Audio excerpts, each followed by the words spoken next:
The Emperor's mercy is measured not in grand victories or heroic last stands, but in the simple act of surviving another shift in the depths of humanity's hive cities. For 17 billion souls crushed beneath the weight of existence, the true horror of the 40 honest millennium isn't war, it's peace.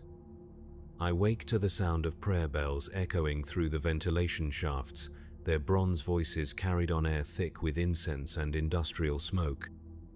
The chronometer beside my sleeping alcove displays the time in red numerals, each digit a reminder that another day of service begins.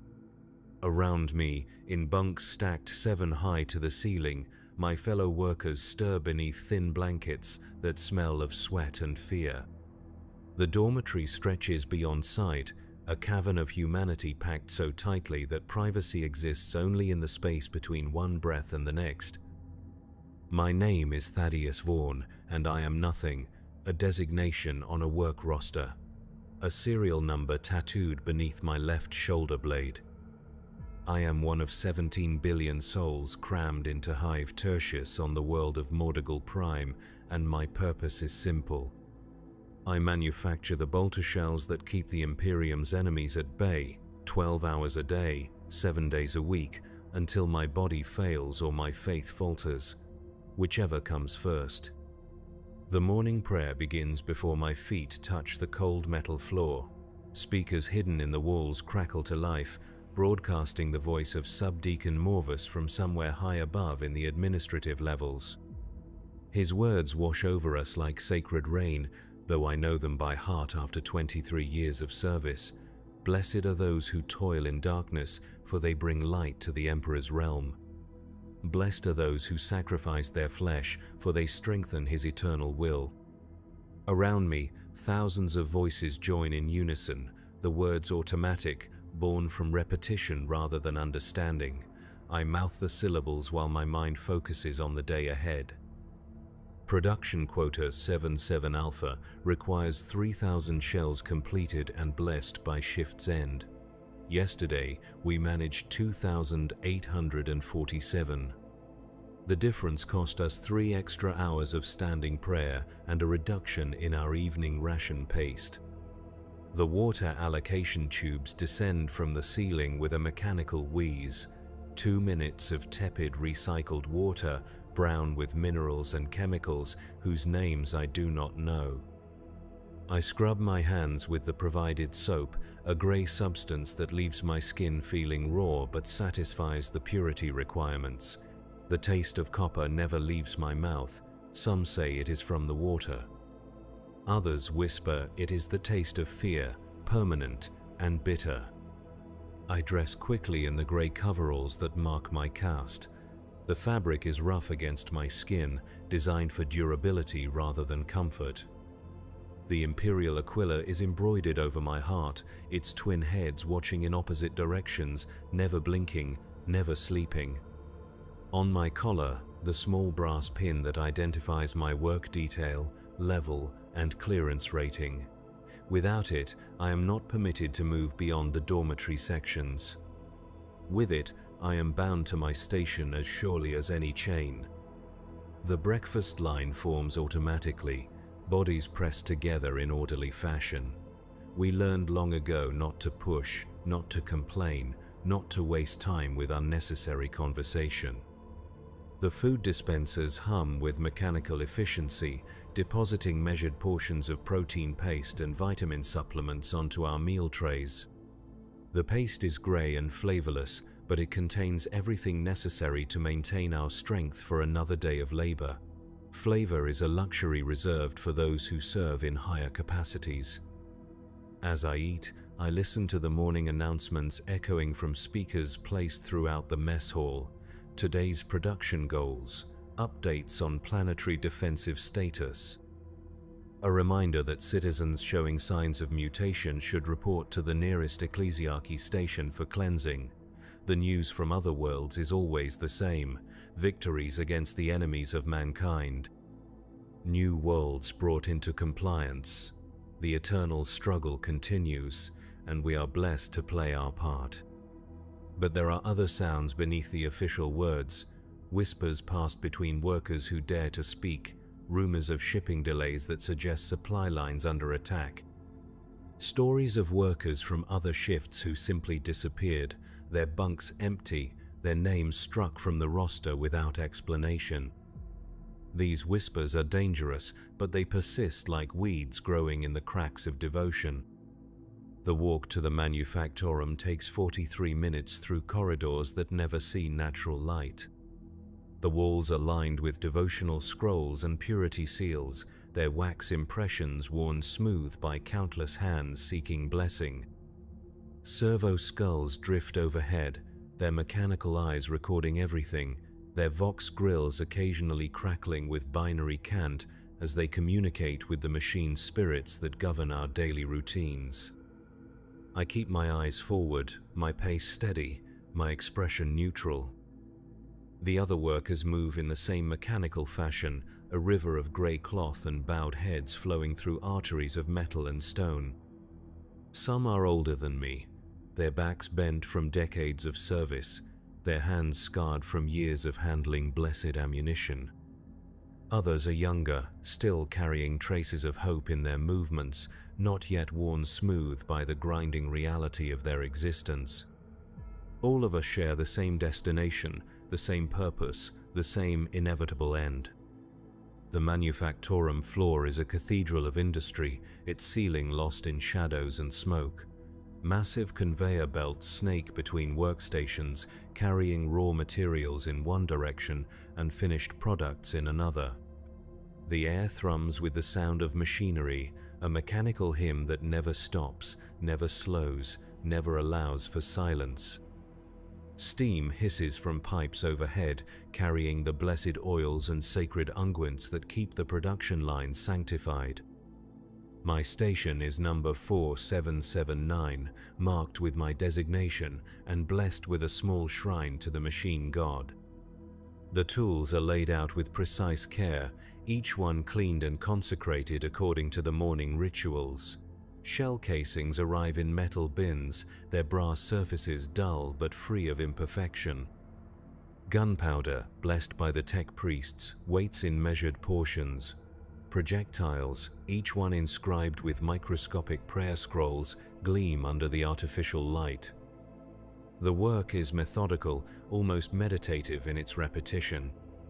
Take a casing, inspect for flaws, fill with the precise amount of blessed powder, seat the projectile, crimp the edge with tools that have been used by 1,000 workers before me.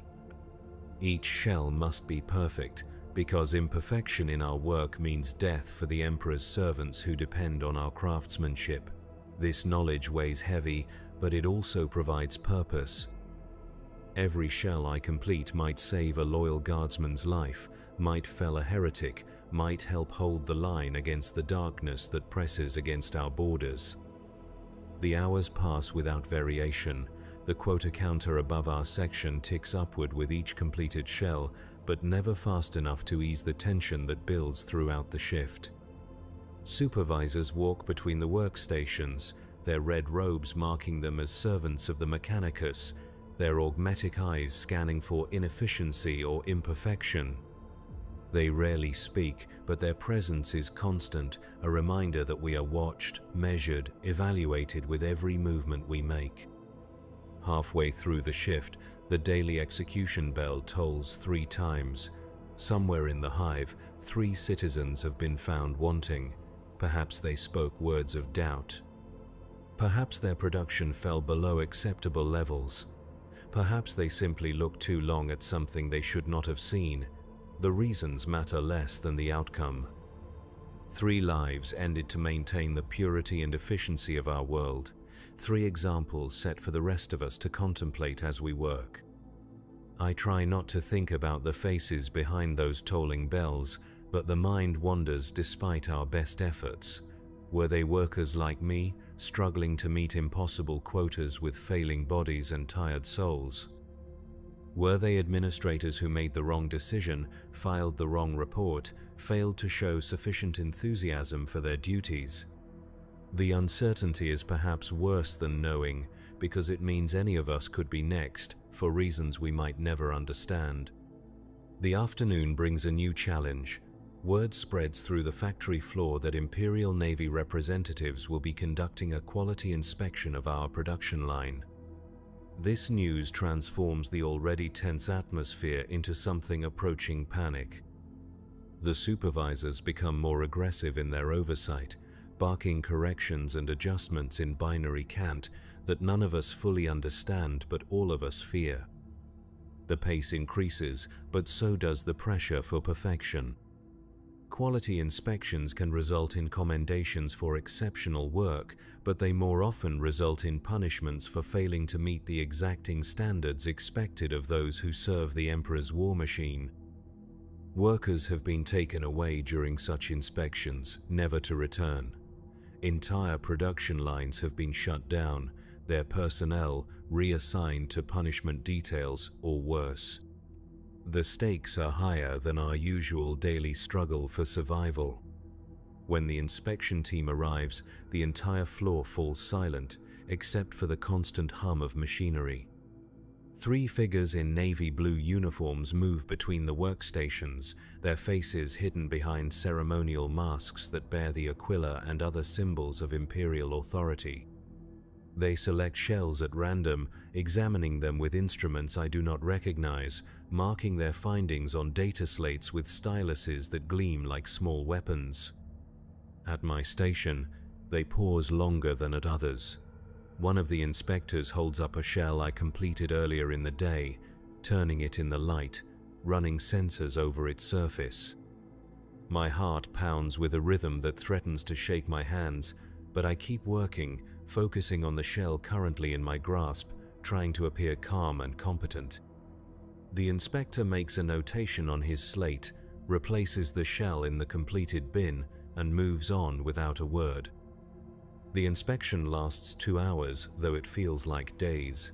When the team finally departs, the silence stretches for long minutes before the normal sounds of production gradually resume. No announcements are made about their findings, no immediate consequences declared.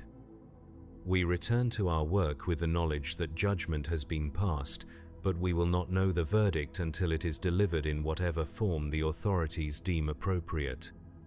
The final hours of the shift are the hardest. Bodies grown tired from hours of repetitive labor begin to make mistakes. Minds dulled by monotony lose focus at crucial moments. The quota counter continues its relentless advance, but our pace slows despite our best efforts. Supervisors become more frequent in their patrols, their mechanical voices offering corrections and warnings with increasing frequency. The pressure builds like steam in the overhead pipes, seeking release that cannot come until the shift bell finally sounds. As the day wears toward its end, I find myself thinking about the world beyond the hive walls. Somewhere above us, beneath a sky I have never seen, the Emperor's armies fight battles whose outcomes determine whether we live or die. Somewhere among the stars, ships carry the products of our labor to distant worlds, where they will serve purposes we can only imagine. Our small contributions become part of something vast and incomprehensible, a war machine spanning the galaxy. But these thoughts are dangerous, and I push them away before they can take root. My world is this station, this shift, this endless cycle of production and rest. To think beyond it is to risk losing focus, making mistakes, drawing unwanted attention. The universe beyond our walls is too large, too complex, too violent for minds like mine to comprehend. Better to concentrate on the work at hand, the simple task that gives meaning to existence. The shift bell finally sounds, its tone cutting through the industrial noise like a sword through flesh. Around me, workers straighten their aching backs, set down their tools, prepare for the long walk back to the dormitories. But the day is not over. Before we can leave, there are prayers to recite, equipment to clean and bless, final inspections to ensure that nothing has been damaged or misplaced during our hours of service. The evening prayer is longer than the morning version, filled with gratitude for another day completed without disaster, requests for strength to face tomorrow's challenges, and acknowledgement of our unworthiness before the Emperor's majesty. The words flow over me like warm water, familiar and comforting, despite their grim implications. We are nothing, the prayers remind us. We exist only to serve, our individual lives matter only as part of the greater whole. After the prayers come the cleansing rituals. We wash our hands and faces with blessed water, scrub away the industrial grime that accumulates during a day of labor, prepare ourselves to enter the sacred spaces where we eat and sleep. The cleansing is both physical and spiritual, a daily renewal of our commitment to purity and service. Some workers linger at the washing stations, savoring these few moments of quiet reflection.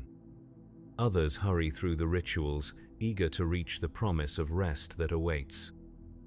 The walk back to the dormitories follows the same route as the morning journey, but the corridors feel different in the artificial evening light. Servo skulls are fewer, their watchful presence reduced but never absent. The devotional scrolls seem to absorb the flickering illumination, their sacred words casting shadows that dance and shift with each footstep. The sound of our passage echoes differently, as if the walls themselves are tired after another day of containing our lives.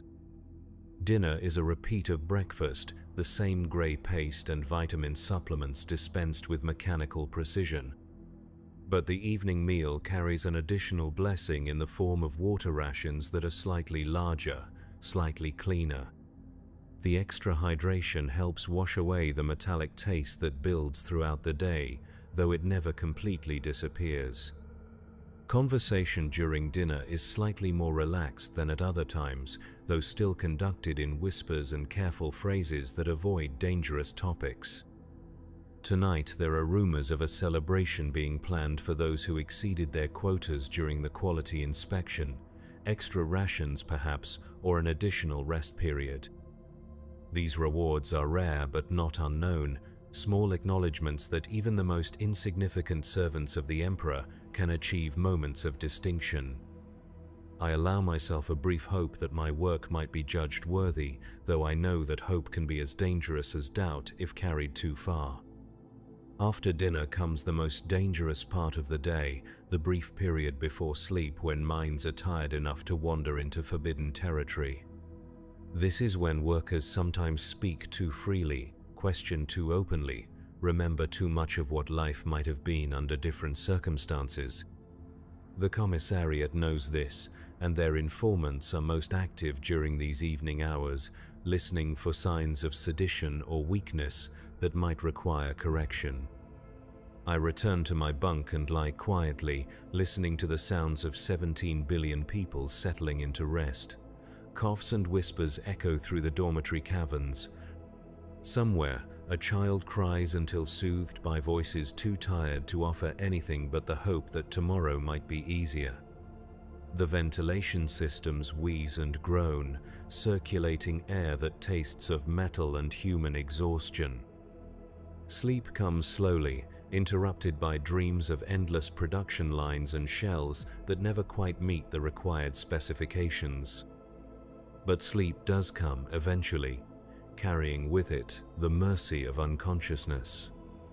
For a few hours, the weight of existence lifts, the pressure of quotas and inspections fades, the constant awareness of being watched and measured dissolves into blessed darkness. These hours of rest are perhaps the only true freedom we possess, the only time when our minds can drift beyond the boundaries of our designated existence. Morning arrives too soon, announced by the same prayer bells, the same bronze voices carrying the same sacred words. The chronometer displays its red numbers, marking another day in a cycle that will continue until my body fails or my faith falters. Around me, thousands of workers begin the same rituals of waking, washing, eating, preparing for another shift in service to the Emperor's grand design. I am Thaddeus Vaughan, and I am nothing, but in my nothingness I serve a purpose greater than individual existence. Each shell I craft, each prayer I recite, each day I survive, adds one more small thread to the vast tapestry that keeps humanity alive in a universe determined to destroy it. The weight of this responsibility crushes and elevates simultaneously, a burden that gives meaning to meaninglessness. Today's quota will be the same as yesterday's. The quality inspectors may return, or different ones may take their place. The execution bells will toll for citizens whose names I will never know, whose crimes may be as simple as thinking thoughts that should remain unthought. And I will continue working, because work is prayer, and prayer is survival, and survival is the only victory available to those who exist in the spaces between the great battles that define our species' fate. The second day begins like the first, but small differences accumulate like dust in corners no one thinks to clean. The morning water ration is slightly warmer, suggesting maintenance work on the recycling system somewhere in the hive's depths. The protein paste has a different texture, grittier than usual, which might indicate supply chain disruptions or new additives designed to improve our nutritional intake. These minor variations are noteworthy because they represent change in a world designed to eliminate uncertainty through absolute routine. During the walk to the manufactorum, I notice additional servo skulls drifting through the corridors, their mechanical eyes scanning faces with what seems like increased attention. The morning prayers echo with slightly different emphasis, certain phrases repeated more frequently than others. These could be coincidences, random fluctuations in the vast machinery of hive management. Or they could be signs of something larger stirring, changes initiated from levels of authority so far above us that their reasons remain incomprehensible. At my workstation, the blessing rituals feel more urgent today. The tech priest overseeing our section performs additional prayers over the machinery, anointing key components with sacred oils while chanting in binary cant that carries undertones of concern. The morning quota announcement comes with new addendums about quality requirements, precision tolerances tightened to margins that will be difficult to achieve without slowing our pace. These adjustments suggest that yesterday's inspection results were not entirely favorable. The work begins as always, but the atmosphere is different. Supervisors patrol more frequently, their augmetic eyes lingering longer on each worker's performance. The completed shell counters seem to advance more slowly, though our pace has not decreased. Time itself feels stretched, each hour lasting longer than it should, each completed task requiring more effort than yesterday. The weight of increased scrutiny presses down like a physical force. Midway through the morning shift, an announcement crackles over the Vox speakers. Production line 77 Beta has been selected for additional quality assurance measures. This is our line, our section, our workstations. The news spreads through the workforce like ripples in still water, each person absorbing the implications without visible reaction but feeling the internal shift from routine concern to active fear. Additional quality assurance can mean many things, none of them entirely positive. Within an hour, the additional measures become clear. New supervisors arrive from upper levels, their red robes bearing symbols I do not recognize but which obviously carry significant authority. They establish observation posts at key locations throughout our section, their augmetic eyes recording every movement, every gesture, every deviation from optimal performance. Data slates appear in their mechanical hands, styluses poised to record judgments that will determine our continued usefulness to the Emperor's grand design. The pressure intensifies throughout the day. Every shell must be perfect, every movement efficient, every moment productive.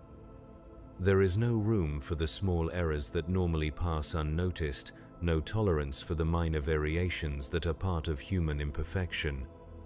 We work with the precision of machines while maintaining the prayer-focused mindset expected of faithful servants. The contradiction creates tension that builds in muscles and minds alike. During the midday break, news arrives that sends fresh waves of anxiety through the workforce. 3 workers from the night shift have been selected for transfer to alternative service assignments. Their stations stand empty, their tools redistributed among remaining personnel.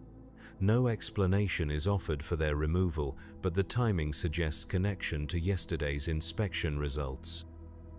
The message is clear without being stated directly. The afternoon brings fresh challenges as production quotas are adjusted upward to compensate for the reduced workforce. We must maintain the same output with fewer hands, achieve the same quality standards with increased time pressure. The mathematics of this equation are simple but brutal. Someone will fail to meet the requirements.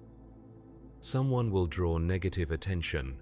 Someone will join the ranks of those who disappear without explanation. I focus on my work with desperate intensity, allowing muscle memory to guide my hands while my mind recites every prayer I have ever learned. Each shell becomes a meditation on duty and survival, a small offering to the Emperor who watches over us from his golden throne. The repetitive motions take on ritual significance, each crimped edge a plea for another day of unnoticed service, each completed round a prayer for continued existence. As evening approaches, the quality assessments begin. Supervisors collect samples from each workstation, examining them with instruments that measure tolerances beyond human perception. Their mechanical voices announce findings in binary cant, judgments rendered in mathematical precision that reduces human effort to statistical data. Pass or fail, acceptable or deficient, useful or expendable. The categories are absolute, admitting no middle ground. When they reach my station, time seems to slow. The supervisor's augmetic eyes scan my completed work while sensors detect imperfections invisible to natural vision. Data flows across his slate in streams of numbers and symbols that might as well be prophecies of doom. I continue working while he evaluates, trying to project calm competence while internal voices whisper fears too dangerous to acknowledge consciously. The supervisor makes notes, replaces my samples, moves to the next station without comment. His silence could mean acceptance or damnation, approval or condemnation. In a system where communication flows only downward through hierarchies of authority, the absence of information becomes a form of psychological torture. We are left to interpret silence, to read meaning into mechanical expressions, to find hope or despair in the smallest gestures. The shift ends without ceremony, the daily bell cutting through industrial noise with its promise of temporary rest. But rest feels impossible under the weight of accumulated tension. The additional supervisors remain at their posts, their presence a constant reminder that our performance is being measured against standards we cannot fully comprehend. Tomorrow will bring either vindication or consequences, reward or punishment, continued service or alternative assignments whose nature we dare not contemplate. The evening rituals proceed with unusual solemnity. Prayers are recited with extra fervor, washing ceremonies performed with additional care, meals consumed in silence broken only by the sound of thousands of people trying to find comfort in routine.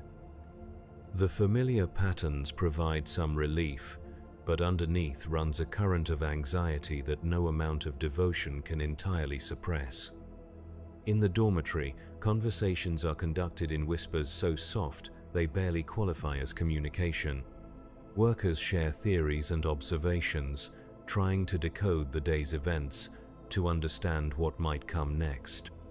Some speak of friends who disappeared during previous quality assurance periods, their fates unknown but presumably final.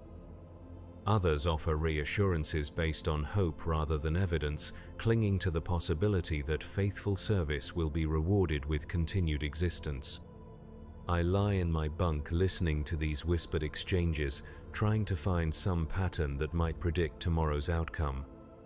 But the system we serve operates according to logics beyond our understanding, priorities that extend beyond individual lives or even entire worlds.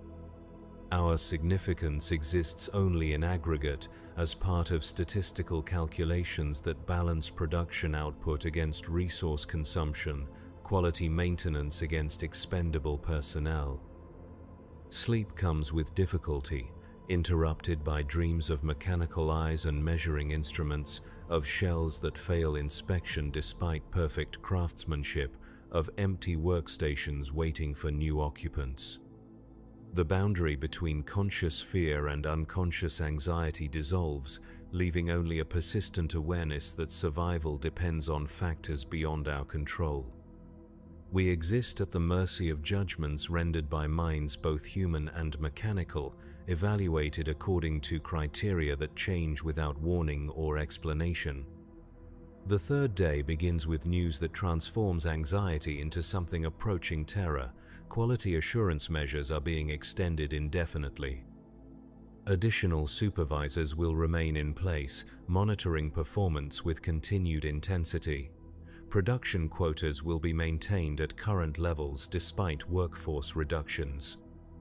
The message is delivered through official announcements that make these changes sound routine, but everyone understands the implications. We are being tested not just for competence but for endurance, not just for skill but for absolute dedication. Some of us will pass this test and continue serving. Others will be found wanting and removed from the equation. The selection process will be objective, mathematical, final. Personal histories of faithful service provide no protection against current inadequacy. Past achievements cannot compensate for present failures. This knowledge changes the atmosphere in ways both subtle and profound. Workers who previously shared minor shortcuts or offered assistance during difficult procedures now focus exclusively on their own performance. Cooperation continues where required by production processes, but voluntary aid becomes rarer as everyone recognizes that helping others might draw attention to weaknesses in their own capabilities. Survival becomes an individual rather than collective endeavor. The work itself remains unchanged, but its context is transformed. Each shell crafted under intense scrutiny, each movement recorded for analysis, each breath taken in an atmosphere charged with the possibility of judgment. The quality of our output improves under this pressure, but so does the psychological cost of maintaining such standards. Perfection is achievable only through the sacrifice of everything that makes labor bearable. Lunch breaks become periods of silent evaluation rather than rest. Workers study each other's faces for signs of stress or weakness, looking for clues about who might be selected for removal. The exercise is futile because the selection criteria remain hidden, but humans cannot resist the urge to predict their own fate by analyzing external signs. Fear creates its own forms of divination, rituals of observation that provide the illusion of understanding without actual insight. The afternoon shift brings an unexpected development. A new worker arrives to fill one of the empty stations, a woman whose age and experience suggest transfer from another section rather than fresh assignment. Her presence raises questions that cannot be asked directly. Why was she moved here during a period of quality assurance? What happened in her previous assignment? Is her arrival a sign of confidence in our section's performance or preparation for further workforce adjustments? She works with the focused intensity of someone aware that first impressions carry permanent consequences. Her technique is flawless, her pace consistent, her attitude appropriately reverent. But there is something in her eyes that suggests familiarity with fear, knowledge gained through experiences similar to our current situation. She has survived previous quality assessments, which makes her either exceptionally competent or extraordinarily fortunate. As the day progresses, patterns emerge in the supervisor's attention. Certain workstations receive more scrutiny than others. Certain workers face more frequent interruptions for measurement and evaluation. These differences could be random, but they feel systematic, as if decisions are being made through processes invisible to us. The mathematics of judgment proceed according to algorithms we cannot perceive but whose results will determine our continued existence. Evening brings the day's first clear consequence. During the shift-end announcements, 3 worker designations are called for immediate reporting to administrative offices. The named individuals set down their tools, clean their stations with unusual care, and walk away from their workbenches with the steady pace of people who understand that their service in this capacity has ended. Whether they will be reassigned, retrained, or processed for alternative forms of contribution remains unspecified. Their departure leaves gaps in the production line that will need to be filled, quotas that must be met with further reduced personnel. The mathematics become increasingly difficult as the available workforce shrinks while expectations remain constant. Someone will need to work faster, more efficiently, with even greater precision. The survivors will carry additional burden as the price of continued survival. The evening rituals proceed with mechanical precision, but underneath the familiar patterns runs a current of desperate gratitude among those still present to perform them. Each prayer recited represents another day of useful service, each washing ceremony a renewal of commitment to purity and efficiency. The routine activities take on heightened significance as expressions of continued worthiness rather than mere obligations. In the dormitories, the empty bunks serve as silent reminders of the selection process at work around us. Personal belongings have been removed, sleeping spaces reallocated, any evidence of individual existence carefully erased. The efficiency of this erasure suggests long practice, systematic procedures for managing the transition from useful service to alternative contribution. The system operates with the smooth precision of a machine designed for exactly these purposes. Sleep remains elusive, interrupted by the awareness that tomorrow will bring fresh evaluations, new opportunities for failure, additional chances to be found wanting. The quality assurance period continues without specified end date, a perpetual examination that could conclude at any moment with judgments both positive and negative. We exist in a state of suspended resolution, useful servants whose usefulness is under constant review. Dreams blend with waking thoughts, creating a continuous stream of anxiety punctuated by brief moments of unconsciousness. The boundaries between rest and work, sleep and vigilance, safety and danger become increasingly unclear. Everything becomes part of the evaluation process, every moment a test of worthiness for continued service. The totality of existence narrows to the single question of whether tomorrow will bring another opportunity to demonstrate usefulness to the Emperor's grand design. Morning arrives with familiar bells and unfamiliar announcements. The quality assurance period has produced preliminary results, though these will not be shared with the workforce until final evaluations are complete. This news provides no comfort, only confirmation that judgments are being made through processes beyond our influence or understanding. We continue working while decisions about our fate proceed according to criteria that remain opaque to those most affected by their outcomes. The fourth day brings subtle changes that accumulate into significant shifts in our daily reality. The morning prayer includes additional verses about acceptance of divine will, suggesting that major announcements may be forthcoming. Water rations are adjusted slightly upward, which could indicate either reward for improved performance or preparation for workforce changes that will affect consumption calculations. The protein paste includes new additives whose purpose remains unclear, but whose presence marks another small deviation from established routine. At the workstations, the intensity of supervision reaches new levels. Mechanical eyes record every gesture, every pause, every deviation from optimal efficiency. Data streams flow constantly to analysis centers where human and machine intelligence collaborate to reduce our performance to mathematical certainties. The weight of this attention creates its own form of pressure, transforming simple tasks into acts of desperate precision. New tools appear at selected workstations, precision instruments that enable more accurate manufacturing while requiring higher levels of skill to operate effectively. These could be rewards for superior performance or challenges designed to identify those incapable of adapting to increased demands. The ambiguity is intentional, forcing us to treat every change as both opportunity and threat, every improvement as potential trap. During the midday break, word spreads about developments in other sections of the manufactorum. Production line 77 Alpha has completed their quality assurance period with positive results, earning commendations and minor increases in rations.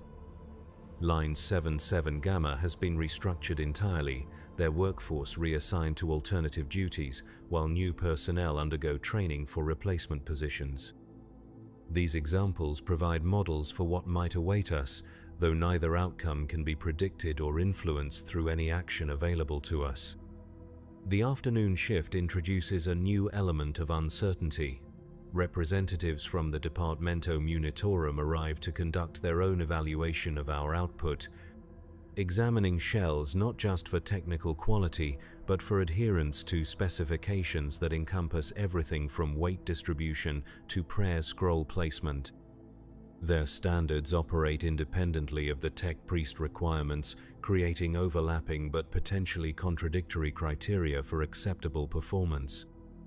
This development transforms an already complex situation into something approaching impossible. We must satisfy multiple evaluation systems simultaneously, each with its own priorities and tolerances, each capable of rendering judgment that supersedes favorable results from other assessments. The mathematical precision required becomes superhuman, demanding perfection across multiple dimensions of performance while maintaining the spiritual dedication expected of faithful servants. As evening approaches, the first clear indication of our fate begins to emerge. Supervisors conduct final measurements with equipment more sophisticated than anything previously deployed, instruments that detect molecular-level variations in our craftsmanship. These readings are transmitted directly to data analysis centers where final calculations proceed according to algorithms that weigh technical competence against resource efficiency, individual performance against collective output. The shift ends without announcement of results, but the silence itself carries meaning. Decisions have been made, judgments rendered, fates determined. Tomorrow will bring either vindication or consequence, reward or punishment, continued service or alternative contribution. The night passes slowly for those aware that it might be their last in current circumstances, the final hours of existence as designated servants in this particular capacity. Dreams and waking thoughts blend into continuous streams of anticipation and dread. Some workers pray with increased fervor, seeking divine intervention in processes already concluded. Others focus on practical preparations, organizing personal belongings that might need to be transferred quickly, memorizing prayers that could provide comfort during transitions to unknown circumstances. The dormitory fills with the sounds of people preparing for changes they cannot predict or control. Sleep comes in fragments between moments of acute awareness that judgment is imminent. The familiar sounds of 17 billion people settling into rest become a symphony of shared anxiety, millions of individual fears combining into collective acknowledgement that survival depends on forces beyond human influence. We exist at the mercy of systems designed to optimize efficiency through precise calculation of human worth measured against available alternatives. Dawn brings the announcement we have anticipated with equal measures of hope and terror. The quality assurance period has concluded. Results will be announced following morning prayers and breakfast distribution. Personnel affected by workforce adjustments should prepare for immediate implementation of new assignments. The language is bureaucratic, sanitized, designed to present radical changes as routine administrative procedures. The morning rituals proceed with unusual solemnity as everyone recognizes their potential finality in current form.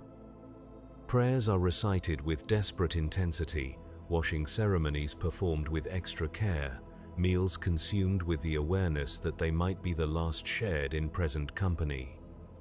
The familiar patterns take on heightened significance as expressions of gratitude for opportunities that may not be renewed.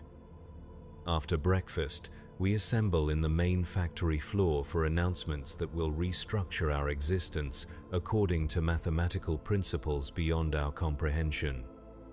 Supervisors arrange themselves at elevated positions while administrative personnel prepare data slates containing judgments rendered through processes that reduced our lives to statistical calculations. The moment of resolution approaches with the inevitability of mechanical precision. The announcements begin with commendations for those whose performance exceeded all requirements. Names are called, worker designations announced, minor rewards distributed to acknowledge superior contribution to the Emperor's grand design. These individuals will continue in current assignments with enhanced status and slightly improved conditions. Their success provides evidence that excellence is possible, achievable through absolute dedication to prescribed duties. Next come the neutral assessments, the majority verdict for those whose performance met requirements without distinction. These workers will continue current assignments without change, their service deemed adequate for continuation under existing parameters. The news brings relief rather than celebration, survival rather than triumph. Continued existence represents victory in a system designed to eliminate redundancy through continuous evaluation. Finally, the redistributions are announced. Worker designations called for alternative service assignments, their skills deemed better suited for different contributions to imperial efficiency. The language remains neutral, administrative, carefully designed to present termination as opportunity for enhanced service in capacities better matched to individual capabilities. Those selected respond with the disciplined acceptance expected of faithful servants, gathering their belongings while maintaining appropriate gratitude for continued usefulness to the Emperor's will. I listen to these announcements with the focused attention of someone whose fate hangs in balance between categories, whose boundaries remain unclear until the moment of proclamation. My worker designation approaches alphabetically, the inevitable resolution drawing closer with each name announced. The mathematics of judgment proceed according to criteria I cannot influence, but whose results will determine whether tomorrow brings familiar routine or unknown alternative. When my designation is finally called, it comes in the second category: adequate performance, continued assignment, survival without distinction. The relief is overwhelming, a flood of gratitude for the opportunity to continue serving in familiar capacity.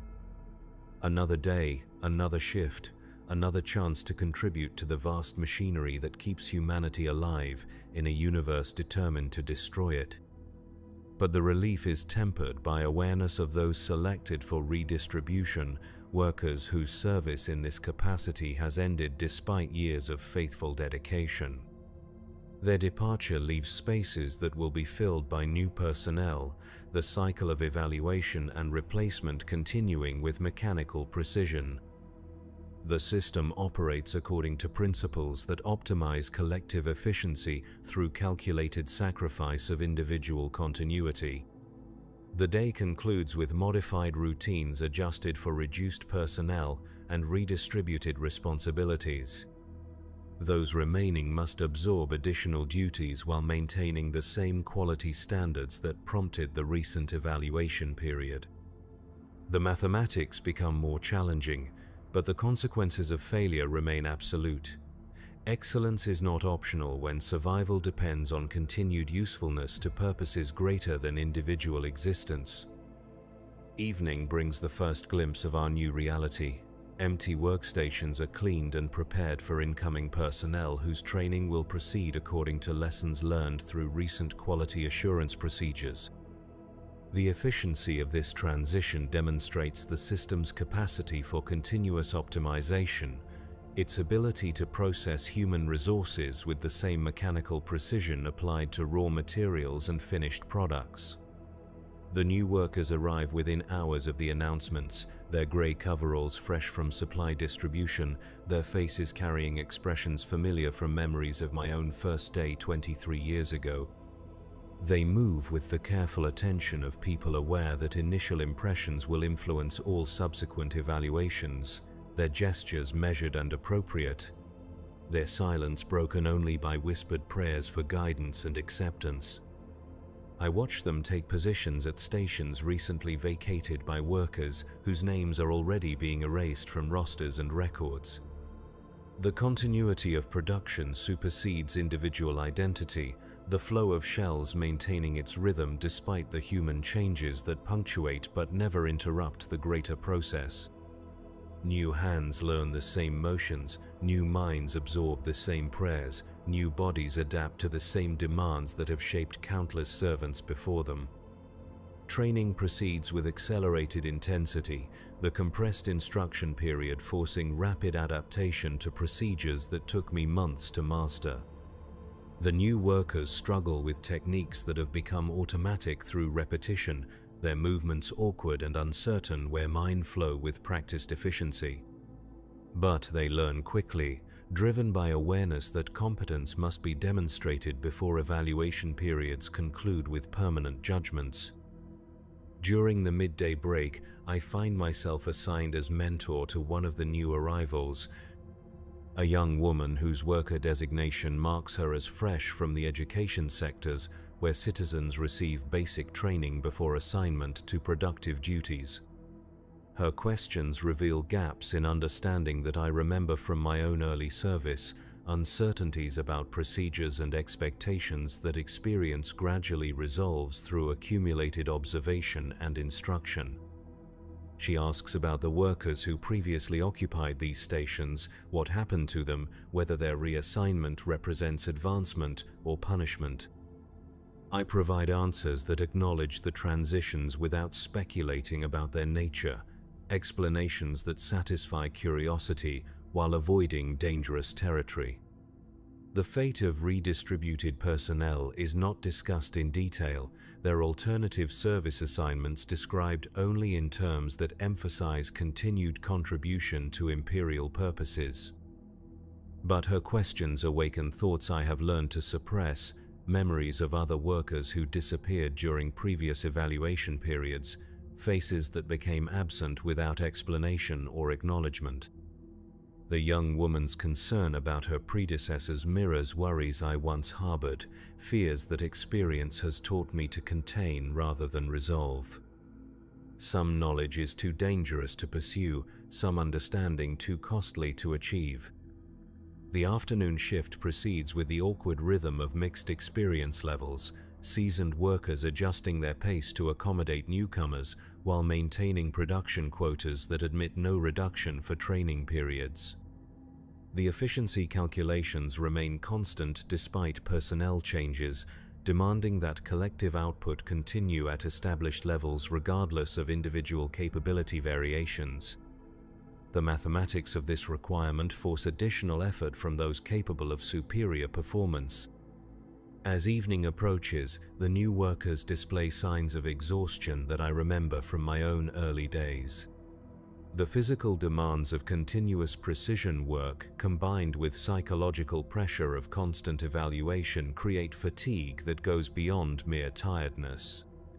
Their movements slow despite conscious efforts to maintain pace, their attention wavers despite awareness that concentration is essential for survival in current assignments. During the shift-end prayers, their voices join the collective recitation with enthusiasm born from genuine gratitude for opportunities to serve. The words carry different meaning for those who have not yet learned to recite them automatically, whose faith remains conscious rather than habitual. Their devotion reminds me of emotions I once felt, but have learned to moderate through years of accumulated experience with the reality behind the sacred language. The evening meal provides opportunity for informal instruction in survival techniques that are never officially discussed, but are essential for long-term continuation in current assignments.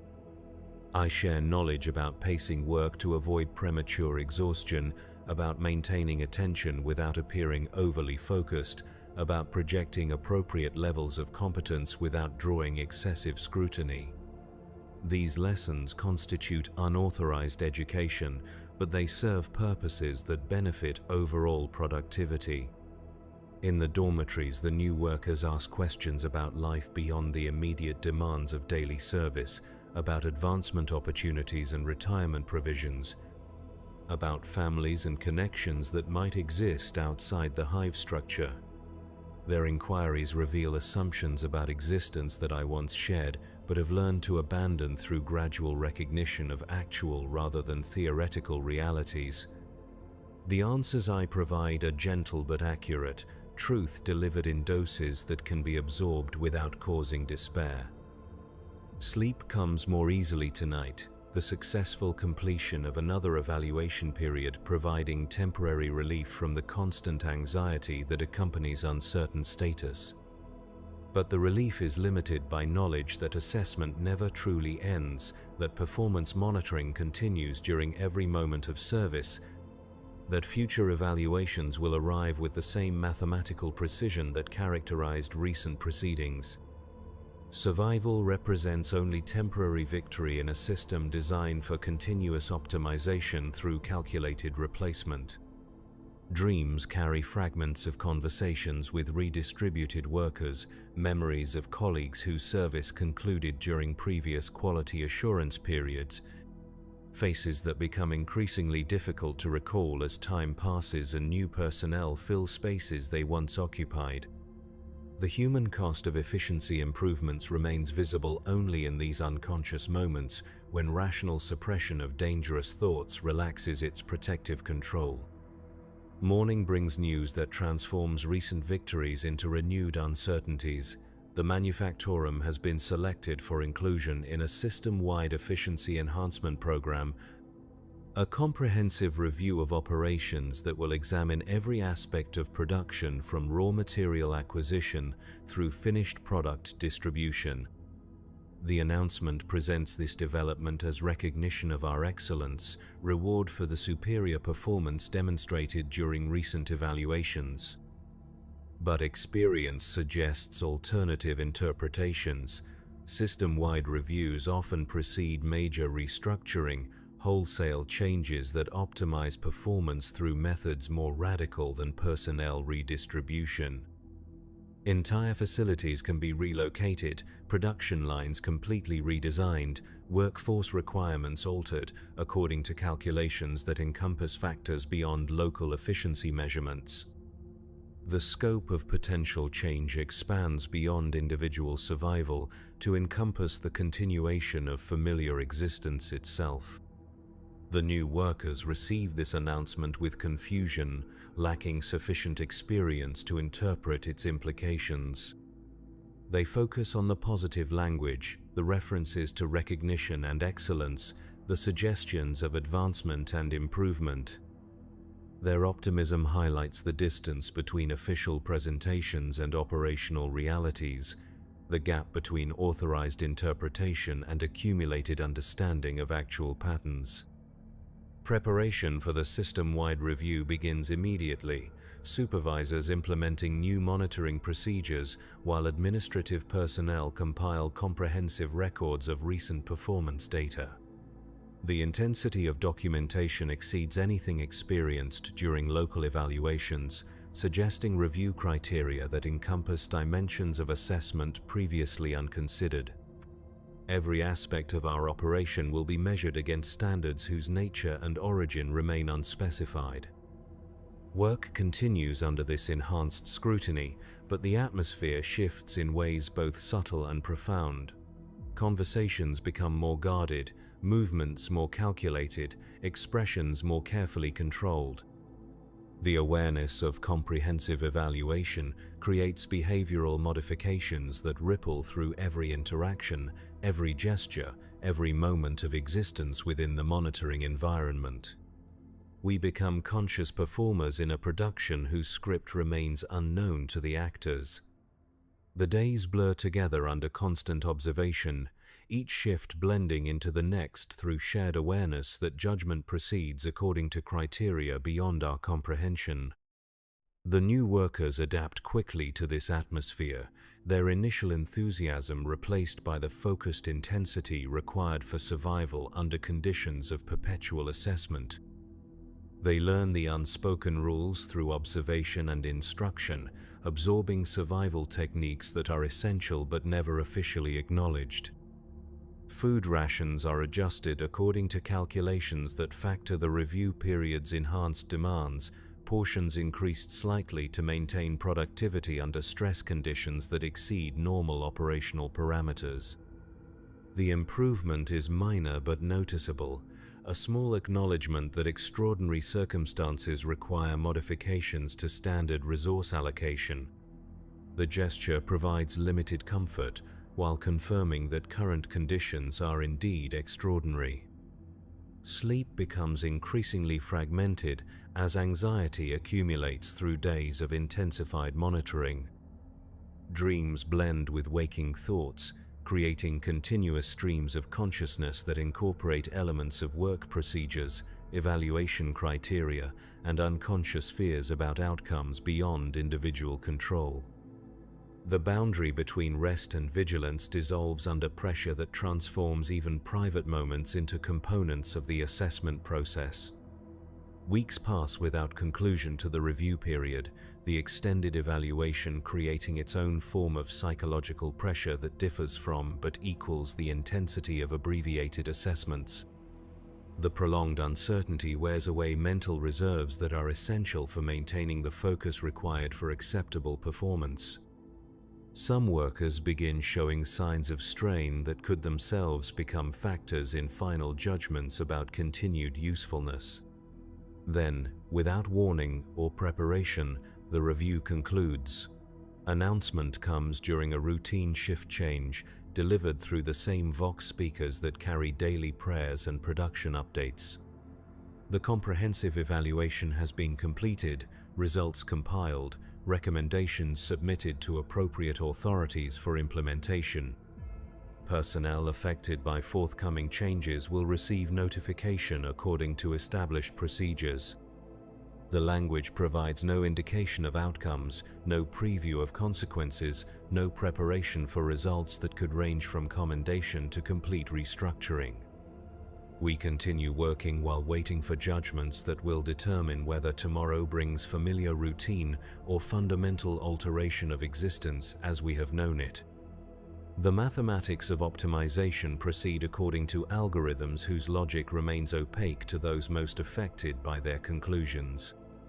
Evening brings the first concrete indication of our fate. Supervisors begin removing equipment from selected workstations, dismantling tools and redistributing components according to authorization codes that suggest major operational changes. The activity proceeds with mechanical efficiency, but its pattern reveals no clear logic that might predict which positions will be eliminated, which retained, which modified according to new requirements. I watch this process while maintaining focus on current duties, trying to interpret signs that might indicate my own status within whatever restructuring is being implemented. But the criteria remain invisible, the selection process proceeding according to calculations that weigh factors beyond individual performance. The comprehensive nature of the review suggests changes that encompass considerations extending far beyond local efficiency measurements. The shift ends without announcements, but the evening prayers include new verses about accepting divine will and finding purpose in changed circumstances. The additions suggest that major transitions are imminent, alterations that will require spiritual as well as practical adaptation. We recite these new words while contemplating possibilities that range from minor adjustments to complete transformation of our existence within the imperial structure. Night brings restless sleep interrupted by sounds of continued activity in areas normally quiet during rest periods. Mechanical voices echo through ventilation systems, speaking in binary cant that carries undertones of urgency and purpose. The nocturnal operations suggest preparations for changes too extensive to complete during normal shift hours, modifications that require time and resources beyond standard maintenance procedures. Dawn arrives with news that confirms our fears while providing no clarity about their resolution. The manufactorum will undergo complete operational restructuring according to new efficiency specifications developed through the recent comprehensive review. Current personnel will be evaluated for compatibility with modified procedures, those deemed suitable receiving additional training while others are processed for alternative service assignments more appropriate to their capabilities. The announcement presents these changes as opportunities for advancement and improved service to the Emperor's grand design, but the language cannot disguise the fundamental nature of what approaches: the dissolution of familiar patterns and their replacement with systems optimized according to criteria that may bear little resemblance to current operations. Our existence as we have known it approaches its end, though what will replace it remains unspecified. Preparation for restructuring begins immediately, current procedures continuing while new equipment arrives and training materials are distributed to personnel selected for retention under modified operational parameters. The selection criteria remain unstated, but patterns emerge suggesting preferences for specific combinations of technical competence, physical endurance, and psychological adaptability that may not correspond to current performance rankings. I find myself included among those selected for additional training, though the reasons for this choice remain unclear. The new procedures bear little resemblance to current practices, requiring different skills and different approaches to tasks that share only superficial similarity with familiar duties. The learning curve is steep, demanding rapid adaptation to concepts and techniques that challenge accumulated experience and established habits. The training period proceeds with compressed intensity, knowledge transfer accelerated to meet implementation schedules that admit no delay for gradual adjustment. Those who adapt quickly demonstrate continued utility, while others struggle with requirements that exceed their capacity for rapid change. The process serves dual functions as education and final evaluation, teaching new skills while identifying those incapable of transition to modified operational parameters. As restructuring proceeds, the physical environment undergoes transformation that mirrors personnel changes. Familiar equipment disappears, replaced by machinery that operates according to different principles while serving similar ultimate purposes. The layout of workstations changes, the flow of materials is redirected, the rhythm of production shifts to accommodate new procedures that optimize efficiency through methods previously unconsidered. The new workers who arrived during the recent evaluation period adapt more easily to these changes, their brief experience with current procedures providing less resistance to modification than my decades of accumulated habit. They embrace new training with enthusiasm that I struggle to match, their flexibility highlighting the psychological costs of extended service under previous operational parameters. Change becomes more difficult as familiarity deepens, adaptation requiring greater effort when established patterns must be abandoned. But adaptation proceeds despite psychological resistance, survival demanding acceptance of whatever modifications serve the greater efficiency of imperial production. I learn new techniques while maintaining awareness that further changes may follow, that optimization is an ongoing process rather than a destination to be reached and maintained. The system evolves continuously, human components expected to evolve accordingly, or face replacement by alternatives better suited to emerging requirements. Weeks pass as restructuring nears completion, the new operational parameters taking shape through accumulated modifications and adjustments. The final configuration bears little resemblance to previous arrangements, efficiency improvements achieved through methods that required comprehensive reimagining of fundamental procedures. Production capacity increases while resource requirements decrease, mathematical optimization realized through human adaptation to machine logic. On the day restructuring is declared complete, we assemble for ceremonies marking the transition from old procedures to new operational parameters. Prayers are offered for successful adaptation and continued service under modified conditions. Supervisors deliver addresses acknowledging our flexibility and dedication during the transition period. The language emphasizes continuity rather than change, presenting radical transformation as natural evolution of existing commitment to imperial service. But beneath the ceremonial recognition lies awareness of what has been lost through optimization. Familiar routines that provided psychological comfort, personal relationships that developed through shared experience, individual identities that found expression within previous operational constraints. The human costs of efficiency remain unacknowledged in official assessments, mathematical calculations that weigh productivity gains against resource expenditures without accounting for intangible losses that resist quantification. As night falls on our first day under new operational parameters, I lie in my bunk contemplating changes that have altered not just procedures, but the fundamental nature of existence within this facility. The sounds are different, the rhythms changed, the atmosphere transformed through modifications that extend beyond mere technical adjustments. We continue serving the same ultimate purposes, but we serve them as different people in a different world.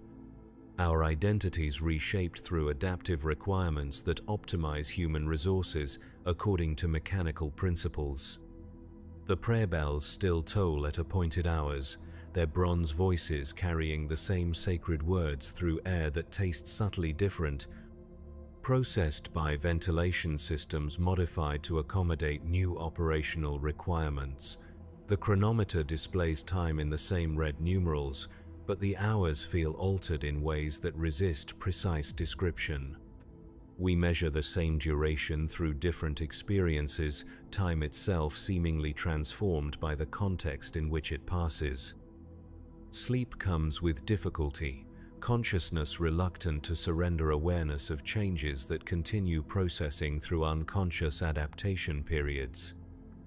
Dreams incorporate elements of both old and new procedures, memories blending with recent training to create mental landscapes that reflect transition periods when familiar certainties dissolve without clear replacement. The mind struggles to integrate experiences that challenge established patterns of understanding and expectation. Morning brings the first full operational day under new parameters, reality testing theoretical training through practical application. The procedures feel foreign despite weeks of preparation, muscle memory conflicting with conscious instruction, established habits requiring continuous correction. But adaptation proceeds through repetition and necessity, competence emerging gradually as theory transforms into practiced routine. The other workers display similar adjustment challenges, their movements uncertain and deliberate where previous operations flowed with automatic precision. But we adapt together, shared uncertainty creating bonds that replace relationships lost through restructuring. New forms of cooperation emerge as we navigate unfamiliar procedures while maintaining production standards that admit no reduction for transition difficulties. Days accumulate into weeks as new operational parameters become increasingly familiar, though never entirely comfortable. The modified procedures prove effective in achieving their designed objectives, production efficiency improving while resource consumption decreases according to optimization calculations. Our adaptation serves the greater purpose while transforming us into different versions of ourselves, identities reshaped through service to requirements that supersede individual preferences. But questions remain unresolved beneath the surface of successful adaptation. What happened to workers deemed unsuitable for retention under new parameters? Where were they reassigned, and do their alternative service assignments provide continuation of meaningful existence? The answers to these questions are not provided through official channels, leaving space for speculation that ranges from optimistic to terrifying depending on individual psychological tendencies and accumulated experience with imperial administrative procedures. The young woman I mentored during the previous transition approaches me during a rest period, her questions now focusing on long-term prospects rather than immediate survival. She asks about advancement opportunities, about retirement provisions, about the possibility of family connections that might exist outside the hive structure. Her inquiries reveal assumptions about existence that I recognize from my own early service, hopes that experience will gradually modify through accumulated understanding of actual rather than theoretical realities. I provide answers that acknowledge possibilities while tempering expectations with practical awareness of system limitations. Advancement exists but follows criteria that may not correspond to individual aspirations. Retirement provisions are available but may take forms different from anticipated outcomes. Family connections remain possible but must be balanced against service obligations that take precedence over personal relationships. These conversations carry undertones of responsibility that extend beyond mere information transfer. The guidance I provide influences expectations and decisions that will shape another person's adaptation to imperial service requirements. The weight of this influence creates awareness of my own transformation from someone who received such guidance to someone who provides it, the cycle of experience continuing through generational transfer of accumulated knowledge. As months pass under new operational parameters, the modified procedures become sufficiently familiar to allow consciousness to drift during routine operations. The mind, no longer entirely occupied with technical requirements, begins processing broader implications of our situation. We exist within systems designed for optimization through continuous modification, human resources adjusted according to changing requirements that serve purposes extending beyond individual understanding. The prayer bells continue tolling at appointed hours, their bronze voices carrying words that provide continuity despite operational changes. But the prayers themselves seem different when recited under new circumstances, familiar syllables carrying altered meaning through contexts that have shifted in fundamental ways. The sacred language adapts to changed reality while maintaining surface consistency that masks deeper transformation. Production quotas are met with increasing regularity as adaptation reaches completion, efficiency targets achieved through human flexibility that accommodates machine requirements. Our success demonstrates the system's capacity for optimization through calculated modification of operational parameters. But success comes with awareness that further changes may follow, that optimization is an ongoing process rather than a destination to be reached and maintained indefinitely. In quiet moments between shifts, when consciousness is free to contemplate existence beyond immediate technical requirements, I find myself wondering about the larger purposes served by our continuous adaptation. The shells we manufacture contribute to conflicts whose nature and location remain unknown to us. The efficiency improvements we achieve through modified procedures serve strategic objectives that extend beyond planetary boundaries to encompass star systems and sectors whose names we will never learn. Our significance exists only in aggregate, individual contributions meaningful only as components of collective output that serves the Emperor's grand design. This knowledge provides purpose while emphasizing our fundamental insignificance, the contradiction that defines existence for countless billions who serve functions they cannot fully comprehend. We are essential and expendable simultaneously, valuable and replaceable according to calculations that weigh current utility against future requirements. The new workers continue asking questions about prospects and possibilities, their optimism gradually modified by accumulated experience, but never entirely eliminated. Hope persists despite evidence that individual aspirations must be subordinated to collective needs, that personal advancement serves system requirements rather than individual fulfillment. The cycle continues as fresh personnel arrive to replace those processed for alternative service assignments, each generation learning the same lessons through direct experience rather than instruction. Tonight, as I lie in my bunk, listening to the sounds of 17 billion people settling into rest, I contemplate the vast machinery of existence that encompasses our lives while extending far beyond our understanding. Somewhere above the hive's highest levels, beneath stars I have never seen, the Emperor's servants make decisions that will determine whether tomorrow brings familiar routine or further adaptation requirements. Our fate depends on judgments rendered according to criteria we cannot influence or comprehend, mathematics that reduce human existence to statistical variables in equations whose solutions serve purposes greater than individual survival. The prayer bells toll the hour with their ancient rhythm, bronze voices carrying sacred words through air that tastes of metal and human effort. Around me, thousands of workers dream of shells and quotas and evaluation periods, their unconscious minds processing daily experiences through patterns established by decades of service to purposes larger than themselves. We exist in the spaces between great battles, our significance measured not by individual achievement, but by collective contribution to the war machine that keeps humanity alive in a universe determined to destroy it. I am Thaddeus Vaughan, and I am nothing, but my nothingness serves something greater than individual existence, each shell I craft adding one more thread to the vast tapestry that holds the line against darkness. Tomorrow will bring another shift, another quota, another day of service under parameters that may change without warning or explanation. And I will continue working because work is prayer, and prayer is survival, and survival is the only victory available to those who exist between the battles that define our species' fate.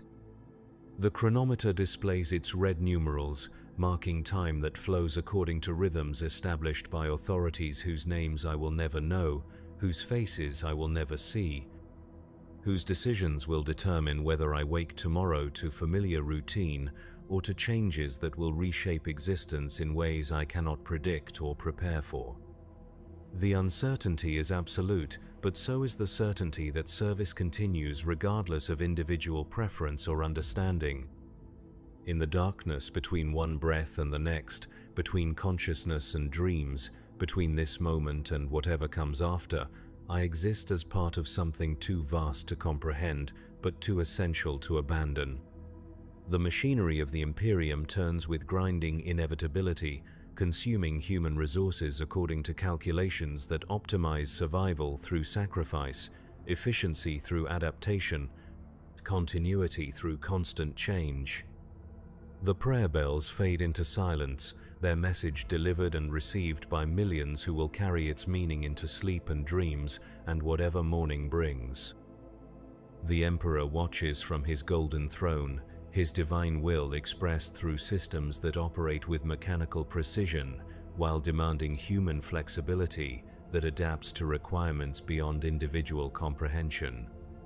And in the quiet spaces between prayers and quotas, between shifts and evaluations, between existence and whatever lies beyond it, the truth remains unspoken but universally understood by those who serve in the darkness between battles.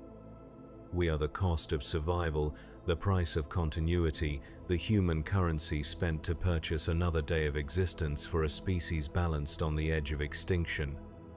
The ventilation systems wheeze their eternal rhythm, circulating air that carries the mingled sense of 17 billion lives measured in shifts survived, quotas met, prayers recited with desperate faith in purposes larger than understanding. Somewhere in the darkness, new workers prepare for their first shift while others complete their last, the cycle continuing with mechanical precision that transforms individual tragedy into collective necessity. Tomorrow the bells will ring again, and we will rise to serve another day in whatever capacity our usefulness demands. The shells will be crafted, the prayers will be recited, the quotas will be pursued with desperate intensity born from knowledge that failure means more than personal consequence. We will continue existing in the spaces between great events, our significance measured in aggregate rather than individual terms, our survival dependent on adaptation to requirements that change according to mathematical principles beyond human influence. The Emperor's mercy is measured in shifts survived, and tonight we have survived another one,